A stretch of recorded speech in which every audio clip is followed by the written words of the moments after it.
lanjut dulu ke pembicara ketiga. Pembicara ketiga kita ini mungkin yang paling familiar ya kalau di lingkungan Untar ya.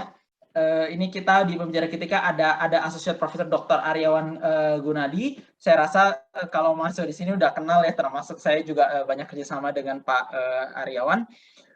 Saya izin bacakan CV singkat Pak Aryawan ya. Beliau adalah dosen tetap di Untar dan beberapa perguruan tinggi lain dan aktif membimbing dan menjadi promotor serta kopromotor juga menguji mahasiswa S1 sampai S3 dan beliau merupakan dokter termuda dari UI. Selain aktif di kegiatan akademik, saat ini beliau juga menjabat sebagai warik non-akademik dan kerjasama, serta merupakan salah satu pimpinan di Yayasan Tarumanegara dan beberapa perusahaan lainnya.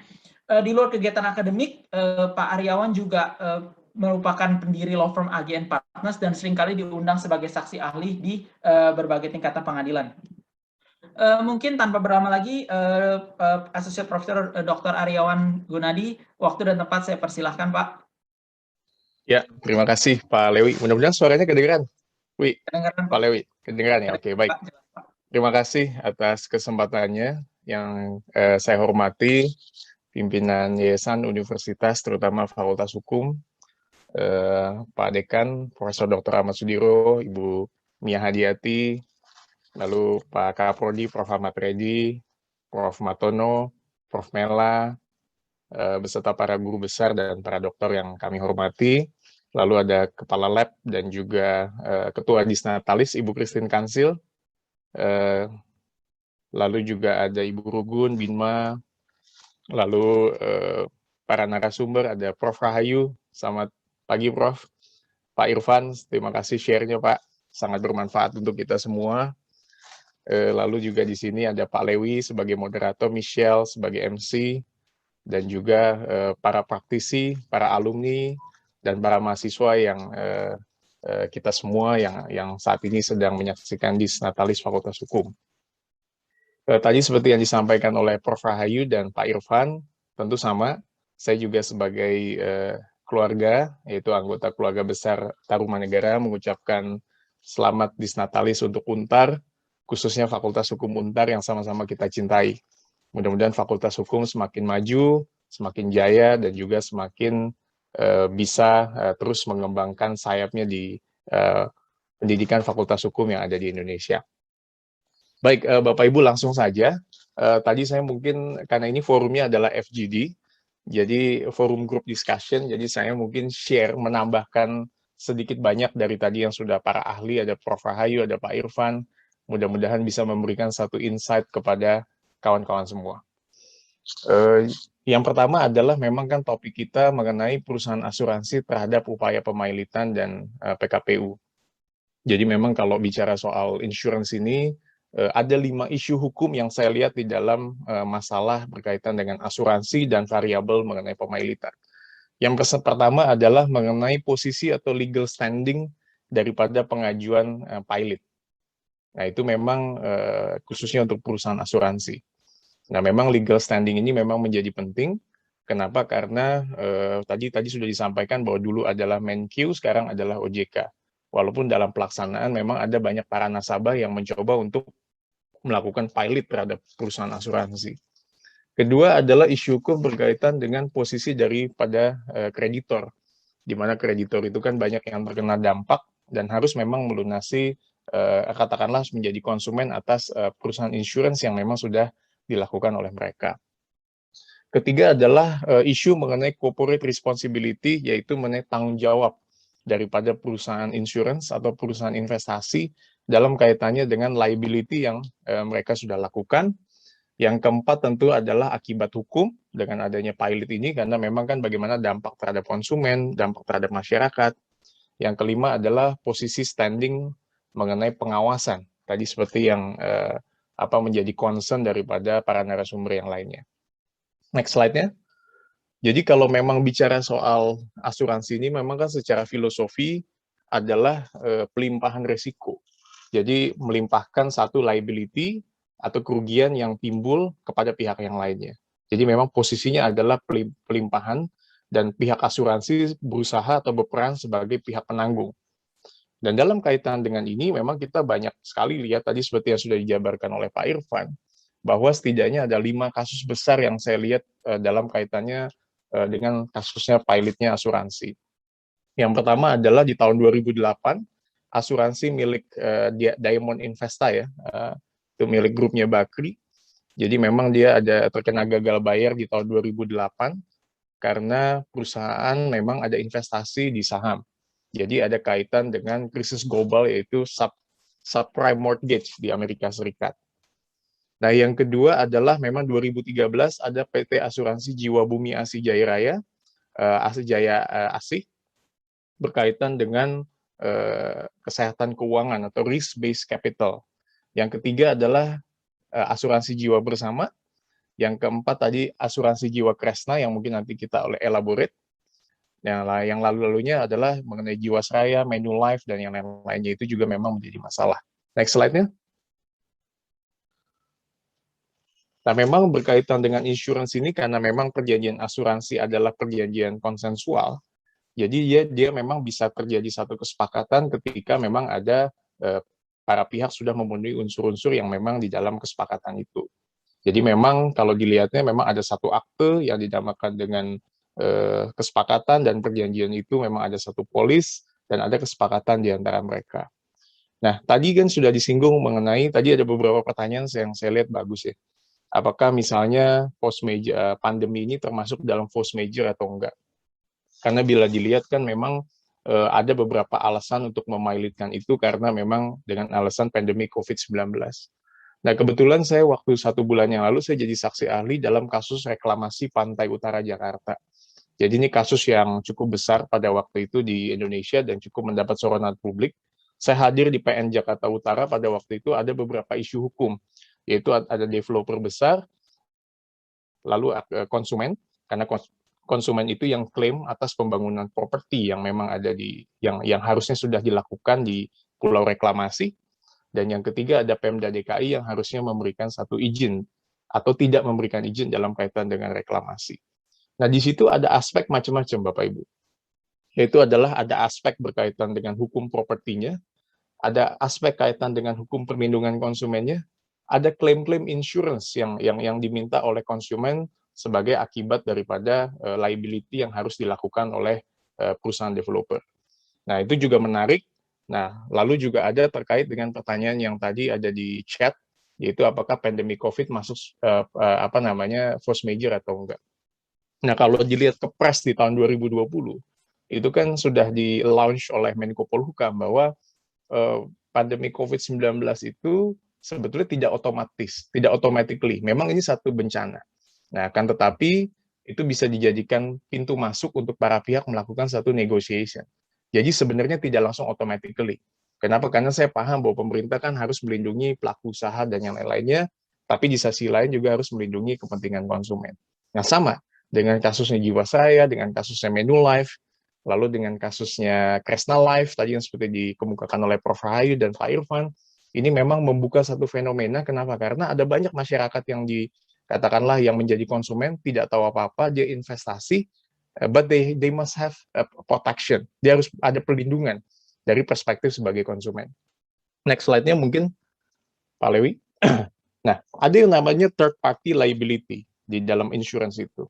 Jadi mungkin Bapak Ibu dan kawan-kawan juga mengetahui, saya 2019 ada kesempatan saya di Jerman, saya melihat satu kecelakaan di Jerman itu. Jadi di Munich waktu itu saya melihat, kebetulan saya lagi ada di sana, saya melihat ada satu kecelakaan mobil, ya kan? Nah, ini juga menarik, kasus-kasus yang sebetulnya simple, tapi ini bisa menjadi contoh-contoh gitu. Jadi ada satu kecelakaan, dan di mana ketika kecelakaan, ya kalau orang mungkin di luar ya, khususnya di Eropa, di Amerika Serikat, itu mungkin tidak secara automatically panik. Kenapa? Karena mereka ada banyak kewajiban-kewajiban seperti third party liability yang harus dilakukan kepada pihak ketiga. Jadi konsep third party liability kan sebenarnya kan adalah tanggung jawab yang diberikan kepada pihak ketiga, dia terlibat satu accident, dan kalau dia ada kecelakaan, berkendara, dan yang lain-lain, manfaatnya ini bisa dilimpahkan kepada insurance, di mana tertanggung mendapat satu keringanan atau biaya ganti kerugian oleh pihak ketiga. Nah, third party ini banyak dikembangkan juga, bukan hanya oleh kasus-kasus yang insidental, tapi juga kasus-kasus yang berkaitan dengan asuransi. Nanti kita lihat kaitannya kemana. Next ya mungkin Pak Lewi. Nah, lalu ada professional indemnity insurance. Nah, mungkin ada Bapak Ibu yang sudah tahu, saya yakin, tapi ada juga yang mungkin baru mendengar. Jadi ada PI, kita sebutnya PI insurance. Dia adalah commercial policy design to protect business owner, freelancer, and the self-employed if clients claim a service inadequate. Any organization which provide professional service, give advice, could be sued if recipient is unhappy with their work. Artinya memang adalah jaminan perlindungan bagi para pekerja profesional dalam menghadapi satu tuntutan hukum atas klien atas pelanggaran tugas profesional dalam menjalankan usaha dan profesinya. Nah, saya sekitar 2 minggu lalu juga diundang di Bareskrim Mabes Polri untuk memberikan keterangan ahli atau berkaitan dengan kedudukan posisi standing daripada direksi BUMN. Waktu itu kasusnya Morgan Ilir itu ada di KPK. Nah, di situ itu juga ada pembicaraan juga oleh penyidik dan sebagainya. Pak, bagaimana kalau misalnya ada banyak keputusan-keputusan direksi, mereka kan juga profesional, Pak. Bukan hanya jasa akuntan, jasa katakanlah lawyers yang juga memang harus profesional indemnity insurance, bahwa kebijakan-kebijakan ini juga bisa dilakukan satu asuransi. Nah, ini juga menarik, artinya hukum asuransi juga banyak dikembangkan, sebenarnya sudah sejak lama, bagaimana jasa-jasa profesional itu diprotek dalam satu professional indemnity insurance. Nextnya mungkin Pak Lewi. Contohnya adalah misalnya seorang konsultan komputer, dia dipekerjakan untuk mengembangkan satu sistem laporan, nah, tapi dia mengabaikan katakanlah satu prosedur di mana datanya hilang, akhirnya dia mengalami satu kerugian. Lalu ada insinyur struktur, dia memang membuat satu desain struktural, tapi karena ada bermasalah, konstruksinya lalu bermasalah. Lalu ada pembeli properti, dia menemukan satu catat struktural, dan kemudian dia melakukan klaim kepada real estate, dan dia digugat professional indemnity insurance. Nah, next-nya,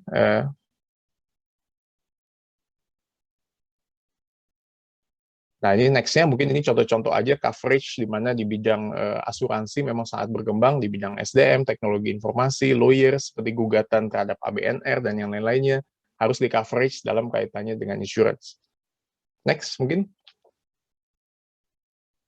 Nah, ini asas prinsip asuransi, di mana tadi mungkin secara filosofi ada prinsip indemnitas atau principle of indemnity, ada prinsip hubungan kontraktual, karena memang harus ada dua pihak, dan yang ketiga adalah ada prinsip itikat baik di antara para pihak. Next-nya.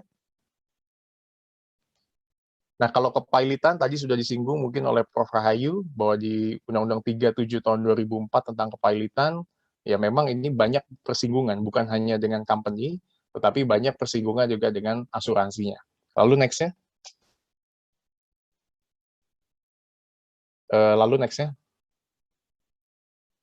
Nah, ini kasus Kresna Life, seperti yang mungkin tadi sudah disampaikan, bahwa intinya kan kasus Kresna Life ini kan adalah PT Asuransi Jiwa Kresna. Dia memang ada putusan Mahkamah Agung, kemarin beritanya di bulan lalu kan sudah memang kita dengar, yang memang menyatakan awalnya status pilot pada perusahaan dikabulkan. Tapi ada Mahkamah Agung lagi, ya kan, waktu itu memang digugat oleh 6 orang, oleh pemohonnya yaitu Saudara Nelly ya, dan kawan-kawan, dan akhirnya pemerintah melalui putusan Mahkamah Agung menyambut keputusan itu dengan pembatalan putusan pilot dan homologasi asuransi jiwa Kresna. Karena memang di situ kan yang mereka mau lihat adalah bagaimana bisa adanya justice terhadap masyarakat yang memang harusnya memang mendapat satu perlindungan. Next-nya.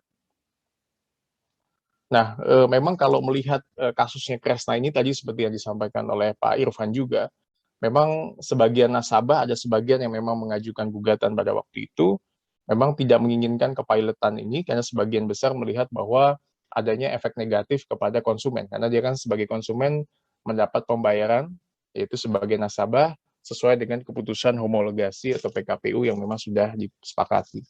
Dan ini memang menjadi menarik, dari mulai kasusnya Bakri, Manulife, lalu ada Jiwasraya yang tadi, sejauh mana kaitannya dengan dunia usaha perseroan.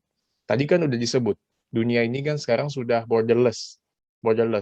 Ada masyarakat ekonomi ASEAN, ya kan, adanya perdagangan internasional, adanya perdagangan bebas, ada free flow barang dan jasa, ya kan. Tadi juga ada yang menanyakan di chat mengenai bagaimana dengan adanya putusan Mahkamah Konstitusi mengenai Undang-Undang KUP, kitab undang-undang perpajakan. Artinya semua ini sebenarnya udah dibikin free flow barang dan jasa.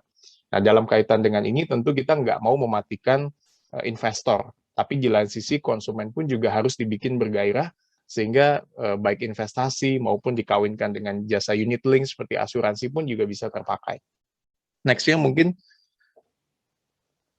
nah ini yang Jiwasraya, yang kasus yang kedua yang memang cukup besar, dia diajukan ke PN Pusat, dan pada waktu itu didaftarkan pada tahun 2022-2021. Ini memang luar biasa karena memang Jiwasraya membukukan uang sebesar 32,89 T, ya kan, untuk memang kembali sehat. Next ya. Ya kan, pada waktu itu dia memang sudah melakukan transfer portfolio yang direstrukturisasi kepada IFG Life. Lalu memang pada waktu itu yang tadi sudah disampaikan dilakukan satu restrukturisasi. Nah, lalu ada pelaksanaan pembayaran polis yang dilakukan dengan tahapan, yaitu di tahun ini ya, di September dan dilakukan di Desember. Next ya. Nah, pada waktu itu 7 nasabah melakukan satu gugatan kepada PN Jakarta Pusat, dia menolak restrukturisasi, tapi Kementerian BUMN, OJK, dan selain itu ada turun tergugatnya, yaitu Bank DBS. Next ya. Nah, dalam kaitan dengan itu kita lihat bahwa memang ini juga berkaitan dengan posisi legal standing. Langsung ke legal standing aja. Next slide lagi coba. Oke, cepat. Nah, ini legal standing pemohon memang ini menjadi isu hukum. Jadi yang pertama di pasal 223, pasal 2 ayat 5 di Undang-Undang 37 tahun 2004 tentang kepailitan, bahwa permohonan PKPU terhadap perusahaan asuransi tidak dapat diajukan langsung oleh kreditor. Memang di sini ada pasal 2 ayat 3, bahwa dalam kaitan debitur adalah bank, permohonan itu bisa dilakukan oleh Bank-Bank Indonesia, perusahaan efek, lembaga penyimpanan, dan lain-lainnya memang Menteri Keuangan. Tapi nanti di ayat-ayat selanjutnya ada perubahan, karena harus dilakukan oleh OJK. Next slide ya. Nah, kedua dalam hal debitur adalah perusahaan asuransi, perusahaan reasuransi yang berhak mengajukan adalah dialihkan kewenangannya dari Menteri Keuangan kepada Otoritas Jasa Keuangan berdasarkan pasal 55 ayat 1 Undang-Undang tahun 21 tahun 2011 tentang OJK. Nah, disitulah mengatur mengenai fungsi pengawasan dan yang lain-lain. Jadi memang kalau dilihat OJK ini memang harus front end sama back end-nya kuat, Bapak Ibu. Melakukan satu pengawasan sampai dengan penindakan maupun penghentian usaha dan yang lain-lain. Next-nya. Nah, yang ketiga adalah memang ini sudah di pasal 50 ayat 1 di Undang-Undang 40 tahun 2014 sebagai pengganti undang-undang yang lama terhadap perasuransian, bahwa pernyataan permohonan pilot dan yang lain-lainnya bisa diajukan oleh OJK. Jadi legal base-nya itu semuanya sudah kelihatan. Next-nya. Nah, ini next aja. Jadi ini sudah, saya rasa sudah. Nah, ini dia. Memang untuk bisa disetujui oleh OJK, maka kreditor itu dalam positioning-nya dia harus melengkapi alat-alat bukti. Ya kan, itu ada di dalam, Bapak Ibu bisa lihat di POJK 28 2015. Jadi setelah OJK menyetujui permohonan untuk mengajukan permohonan pernyataan pilot, maka OJK langsung directly dia menyampaikan permohonan pernyataan pilot kepada Pengadilan Niaga Pusat sesuai dengan POJK 28 tahun 2015. Jadi ini legal standing ini memang menjadi penting. Jangan sampai nanti begitu mengajukan gugatan, akhirnya mentok ketika masalah kedudukan hukum bagi para pihak. Next-nya. Nah, ini kalau yang Manulife, mungkin kalau Manulife kawan-kawan sudah tahu, total asetnya memang lebih dari memang 3,1 T, ya kan, dan pada waktu itu ada putusan pilot dan putusan ini dibatalkan dengan putusan Mahkamah Agung karena perusahaan tersebut masih dalam keadaan solvent. Jadi ini mungkin bisa dilakukan satu perbandingan kita Manulife, ada asuransi Jiwasraya dan yang lain-lain. Next-nya mungkin Pak Lewi. Nah, ini legal base-nya Undang-Undang 37 tahun 2004, 40 tahun 2014, POJK 28 2015. Nah, kawan-kawan juga mungkin bisa melihat di Undang-Undang Cipta Kerja. Nah, itu ada kaitan asuransi dengan PPH yang terbaru. Kebetulan kita di corporate kan banyak juga ada kaitannya persinggungan dengan PPH dan yang lain-lainnya. Nah, nanti asuransi itu banyak cerita lagi berkaitan dengan aspek pajaknya, terutama pajak penghasilan yang didapatkan atas kenikmatan daripada insurance yang didapatkan. Nah, next-nya. Nah, ini kalau pemohon pilot untuk perusahaan asuransi Jiwasraya memang sesuai dengan lingkupnya memang dia melakukan satu pengaturan dan pengawasan. Dan kewenangan pilot memang dilakukan oleh OJK. Nah, OJK bisa dan memang bisa melakukan permohonan kepada pengadilan untuk menuju kurator sementara untuk mengawasi pengelolaan usaha dan pembayaran kepada kreditor. Karena ini penting sekali kurator ini supaya nanti memang sejauh mana aset-aset yang dilakukan ini bisa menjadi bundle pilot dan sebagainya atau bisa dialihkan atau ini merupakan kekayaan perusahaan dalam kepilotan yang merupakan kewenangan kurator. Nah, atau juga yang menjadi masalah adalah sejauh mana harta pribadi bisa terkena dalam kaitannya dengan pilot yang dilakukan oleh insurance company. Nah, itu yang tadi ada pertanyaan di chat berkaitan dengan judicial review Undang-Undang KUP itu. Nah, itu ada kaitan dengan PT, saya lupa PT-nya, tapi dia memang sudah pilot, tapi NPWP-nya dianggap masih valid. Nah, waktu itu Hakim MK kan melihat apakah bahwa NPWP itu bukan merupakan bukti perpajakan, tetapi syarat subjektif dan objektif itu sesuai dengan KUH Perdata yang menjadi syarat daripada satu transaksi perpajakan. Nah, lalu next-nya mungkin. Nah, ini kalau permohonan pilot oleh OJK, ya kan, jadi ini saya rasa ini prosesnya, permohonan pilot oleh OJK bisa dilihat di 50 ayat 1, ya kan, dan pasal-pasal lainnya di dalam Undang-Undang Kepilotan. Next-nya mungkin. Nah, ini adalah posisi kreditor. Nah, ini juga menjadi satu isu bahwa kreditor berdasarkan penilaiannya bahwa perusahaan asuransi memenuhi persyaratan dinyatakan pilot sesuai dengan Undang-Undang Kepilotan dan PKPU. Dia bisa menyampaikan permohonan. Jadi dia menyampaikan satu submission permohonan kepada OJK supaya OJK mengajukan satu permohonan pilot kepada perusahaan asuransi yang bersangkutan kepada pengadilan niaga. Next-nya. Nah, ada lagi memang posisi kurator dalam pengurusan atau pemberesan harta pilot. Memang belum ada aturan yang mengatur clearly mengenai peralihan tanggung jawab daripada kurator kepada OJK. Ya kan, sebagaimana waktu itu ada peralihan peran pemohon kepilotan dari Menteri Keuangan kepada OJK. Jadi di satu sisi permohonannya dilakukan oleh OJK, tapi peran untuk pengelolaan asetnya tetap dilakukan oleh kurator. Nah, kurator itu kan memang konseptualnya kan dia adalah melakukan pemberesan harta debitur pilot. Nah, penunjukan kurator merupakan kewajiban berdasarkan undang-undang ini dan disebutkan dalam pernyataan pilot bahwa ini memang harus diangkat lewat hakim pengawas dan yang lain-lainnya. Next ya. Nah, ini posisi kreditor bahwa memang ini menjadi menarik, menjadi satu isu bagaimana posisi hukum kreditor kalau kita sebagai pemegang polis. Nah, Anda bisa lihat di pasal 55 ayat 1 di Undang-Undang Kepilotan bahwa kreditor pemegang hak jaminan kebendaan diposisikan kedudukan hukum yang lebih tinggi dibandingkan dalam penerimaan pembagian harta pilot daripada kreditur lainnya. Karena memang bahwa kreditur pemegang hak jaminan kebendaan bisa mengeksekusi haknya seolah-olah tidak terjadi kepilotan. Nah, di sini memang terjadi tarik-menarik terkadang antara posisi kreditor lalu posisi hukumnya seperti apa karena dia merupakan pemegang polis. Next-nya. Nah, ini memang juga ditegaskan juga bagaimana di pasal 52 ayat 1 di Undang-Undang Perasuransian bahwa kedudukan polis diposisikan dalam golongan kreditor dengan hak preference ya atau hak istimewa.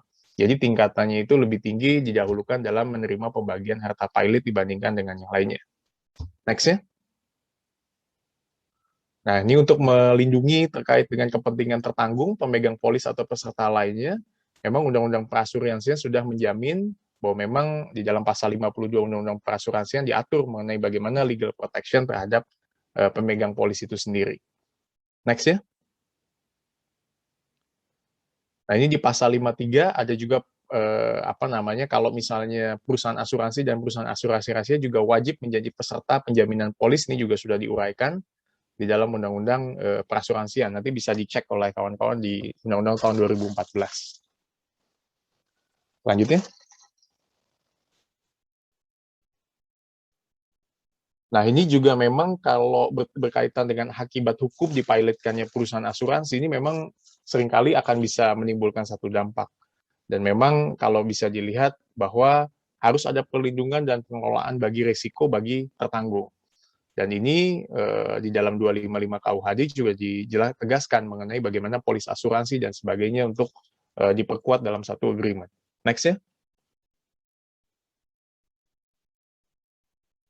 Next-nya lagi.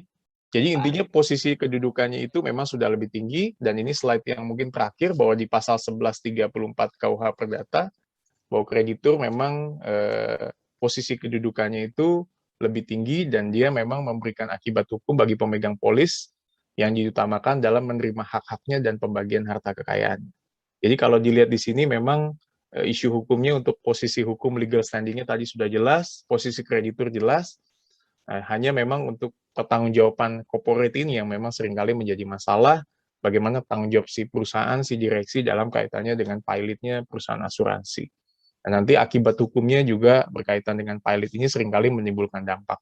Nah, tapi kita coba nanti bisa lihat di masyarakat, moga-moga dengan adanya OJK, dengan adanya lembaga pengawasan, bisa terus menjaga kepentingan-kepentingan dari satu sisi pelaku usaha asuransi, di satu sisi adalah konsumen selaku nasabah.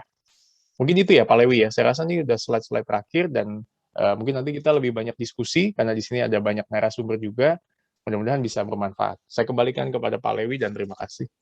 Oke, terima kasih.